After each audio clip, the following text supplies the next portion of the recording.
So I've been playing in quavers, that is 2 notes per beat. 1, 2, 3, 4. 1, 2, 3, 4. So every beat has a down and an upstroke. Down on the beat, up on the off beat, and then down on the next beat. And I've been playing them consistently, so...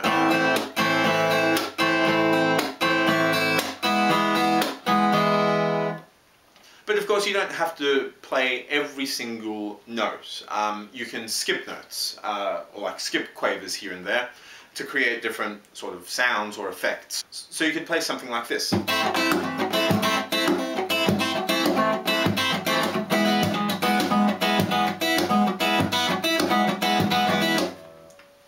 So I'm accenting or hitting the 1 and the 3, but I'm missing all the downstrokes. So I'm only hitting the upstrokes.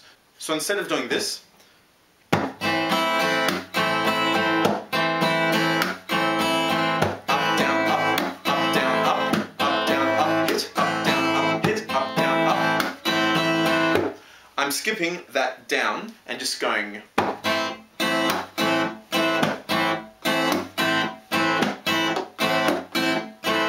So hit up, up, up, up, up, up, up, up. So I'm missing that middle down. And so that gives you a little bit of a different vibe and a little bit of a different feeling, while still having that sort of bass structure there.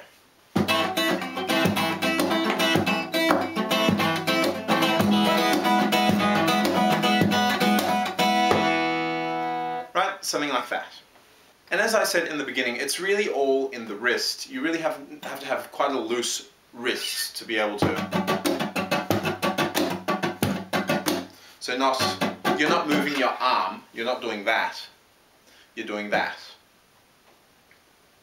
And that also takes a bit of time, because naturally when you first start practicing you're quite tense, you're trying to keep the beat. But really, if you watch this, well, like watch me playing quickly, you'll notice that it's mostly just moving the arm, moving the wrist up and down, and sort of moving the arm like that, sort of like you're turning a doorknob.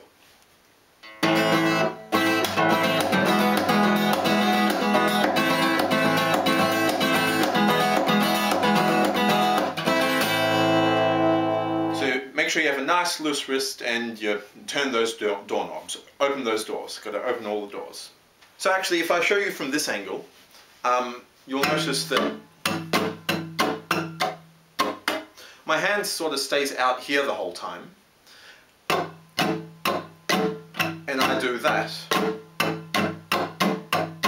So from here I swing that way, and from back I swing back up.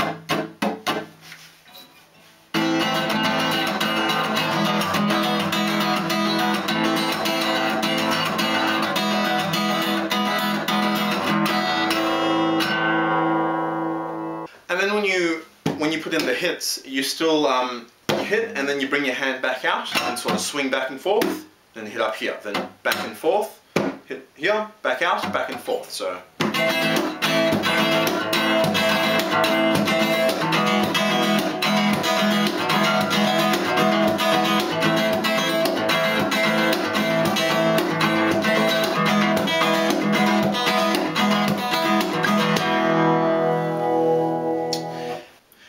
First practicing and learning to sort of move around the guitar and hit the guitar in different areas, keep your rhythm really simple. Just have it do something like.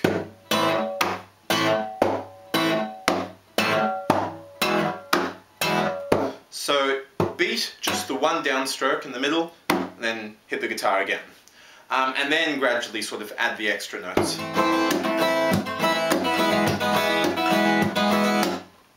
Especially because it is quite hard. Once you hit, that's effectively your downstroke. Your next stroke is up, so you have to have your thumb ready down here for an upstroke.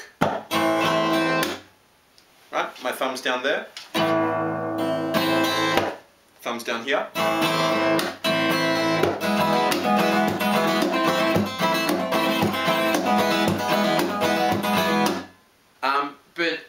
So like I said, it will take a bit of time to put all this together, but hopefully what I've been explaining makes sense. So then, to recap, we're trying to just get a simple strumming pattern, just in quavers, so just...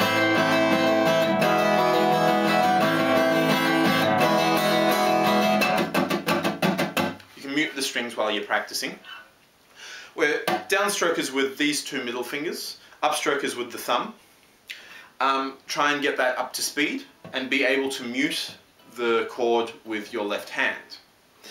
Then you want to start incorporating beats. First you can just start it in the middle of the guitar, but then you can start moving around the guitar. Make sure you start nice and slowly and build it up and keep the rhythm simple. And you can beat on the 2 and the 4 or the 1 and the 3, it's up to you. If you're hitting on the 1 and the 3, I find it sometimes good, as I said, to accent or to hit a bass note when you're hitting the 1 as well.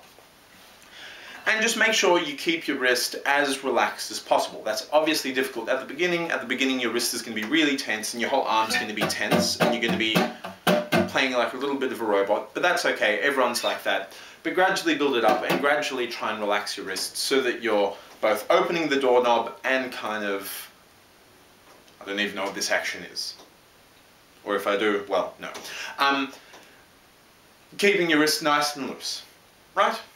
Cool, so hopefully that explains it. Forgive me if I went into a little bit too much detail, but if you've got any questions about the technique or anything I said doesn't make sense, feel free to ask, or if you want me to elaborate on anything, feel free to ask in the comments. Otherwise, in the next lesson, we're going to be covering triplets.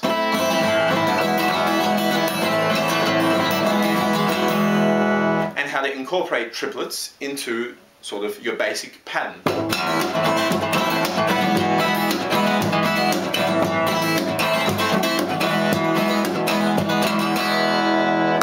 Cool, I hope you'll join me. Thanks guys, see ya.